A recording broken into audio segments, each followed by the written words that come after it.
ইরানের দক্ষিণ পশ্চিমাঞ্চলীয় খুজেস্তান প্রদেশের আহবাজ শহরের একটি বিশেষায়িত ক্যান্সার হাসপাতালের ঠিক কাছাকাছি দফায় দফায় ভয়াবহ বিমান হামলা চালিয়েছে যুক্তরাষ্ট্র। মার্কিন বাহিনীর এই বিমান হামলার জেরে হাসপাতালটির চিকিৎসা কার্যক্রম সম্পূর্ণ বন্ধ হয়ে গেছে। হামলার পর চরম আতঙ্ক ও জীবন ঝুঁকির মুখে ক্যান্সার আক্রান্ত শিশুসহ 211 জন গুরুতর রোগীকে জরুরি ভিত্তিতে অন্যত্র সরিয়ে নেওয়া হয়েছে। বৃহস্পতিবার 16 জুলাই ইরানের রাষ্ট্রীয় গণমাধ্যম ও আন্তর্জাতিক সংবাদ মাধ্যম আল জাজিরার প্রতিবেদনে এই তথ্য জানানো হয়েছে। হাসপাতালের পরিচালক রেজা বাজারের বরাতে ইরানের রাষ্ট্রীয় বার্তা সংস্থা ফার্স জানিয়েছে, বাঘাই স্পেশালাইজড হাসপাতালের খুব কাছে মার্কিন বোমা বর্ষণের কারণে চিকিৎসা কেন্দ্রটি কার্যত অচল হয়ে পড়েছে। হামলায় সরাসরি হাসপাতালের ভেতরে কোনো হতাহতের ঘটনা না ঘটলেও নিরাপত্তার স্বার্থে তাৎক্ষণিক সব রোগীকে সরিয়ে নেওয়া হয়। হাসপাতালের ব্যবস্থাপক ডাক্তার মাজিদ বোআজার আল জাজিরাকে বলেন, চিকিৎসাধীন 211 জন রোগীকে বাধ্য হয়ে অন্য হাসপাতালে স্থানান্তর করতে হয়েছে। স্থানান্তরিত রোগীদের মধ্যে ক্যান্সার আক্রান্ত শিশুসহ দীর্ঘমেয়াদী চিকিৎসাধীন অনেক গুরুতর অসুস্থ ব্যক্তি রয়েছেন। হাসপাতালে এক কর্মী বর্তমান পরিস্থিতির বর্ণনা দিয়ে আল জাজিরাকে বলেন, মানে ভালো, দামে সস্তা।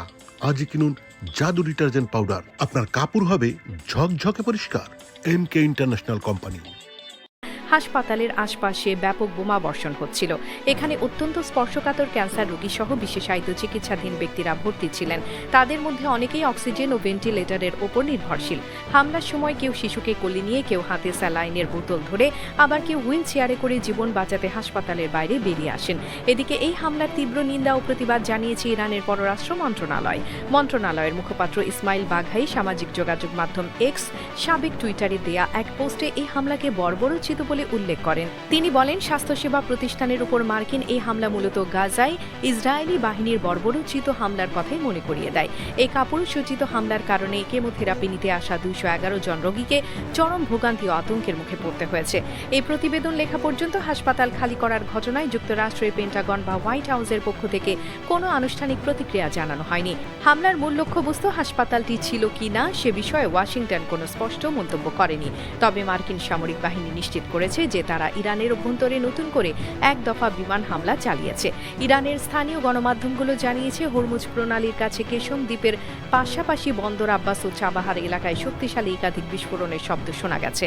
মার্কিন সামরিক বাহিনীর দাবি, হরমুজ প্রণালীতে ইরানের একটি বন্দরের দিকে অগ্রসর হওয়া একটি তেলবাহী ট্যাঙ্কার লক্ষ্য করে মার্কিন যুদ্ধবিমান থেকে হেল ফায়ার ক্ষেপণাস্ত্র নিক্ষেপ করে সেটিকে অচল করে দেওয়া হয়েছে। অন্যদিকে তেহরান দাবি করেছে, মার্কিন হামলার জবাবে তারা কুয়েত, বাহরাইন ও জর্ডানে অবস্থিত মার্কিন স্বার্থ সংশ্লিষ্ট সামরিক স্থাপনাগুলোকে লক্ষ্যবস্তু করে পাল্টা হামলা চালিয়েছে। উদ্ভূত পরিস্থিতিতে ইরানের সামরিক বাহিনী সতর্ক করে বলেছে, যুক্তরাষ্ট্র যদি ইরানের বেসামরিক স্থাপনায় হামলার হুমকি অব্যাহত রাখে তবে মধ্যপ্রাচ্য জুড়ে মার্কিন সব অবকাঠামো ইস্পাতের আঘাতে গুড়িয়ে দেওয়া হবে। মুক্তি টিভি নিউজ ডেস্ক। আপনারা দেখছেন আমেরিকা থেকে সম্প্রচারিত মুক্তি টিভি।